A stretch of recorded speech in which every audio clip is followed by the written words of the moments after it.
Magkahalong saya, iyak at pananabik sa kani-kanilang mga pamilya. Ito ang bakas sa mga mukha ng mga kadete at mga pamilya nila sa formal na pagtatapos ng Siklab Laya Class of 2025 sa matinding pagsasanay sa Philippine Military Academy or PMA. Nanguna sa 266 na nagtapos sa PMA si Cadet First Class Jesse Ticar na may gradong 9.52.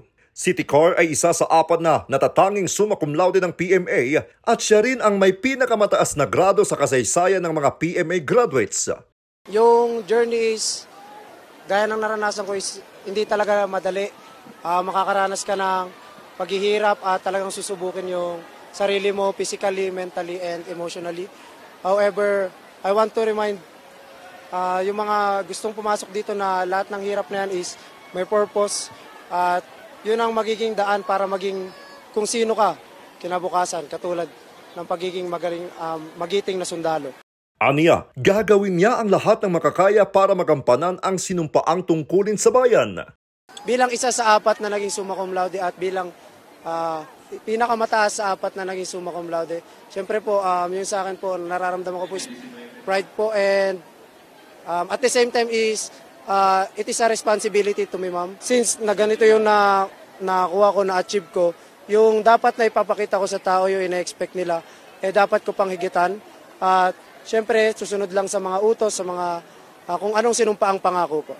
Bilang panauhing pandangal sa seremonya, unang pinasalamatan ni Pangulong Ferdinand R. Marcos Jr. ang mga magulang at mahal sa buhay ng mga kadete na siyang naging inspirasyon ng mga ito sa pagpupursigi. If the child is strong, upright, patriotic, then of course it is because their family and loved ones are so. Ganun po kayo.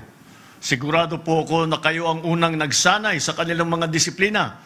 Mula sa paghuhugas ng pinggan hanggang sa pagtupi ng kumot. Kung tutusin, siguro bago pa kayo sumabak dito sa PMA, dumaan na kayo sa mas mahigpit at mas mahirap na bootcamp ni nanay at tatay sa bahay. Ang pagtatapos sa PMA ay hindi lamang tagumpay ng mga kadete, kundi ng buong bansa. Isa rin itong patunay na patuloy na nagkakaroon ang Pilipinas ng mga kabataan na handang maglingkod, magsakripisyo at ipaglaban ang soberanya ng Pilipinas. Kaya ang panalangin ng mahal na Pangulo sa lahat ng mga bagong opisyal ng Sandatahang Pilipinas. This is my prayer to the members of Siklab Laya. Wherever your duty may take you, may it be in the mountains, in the seas, or communities, serve with dignity, serve with honor, serve with love.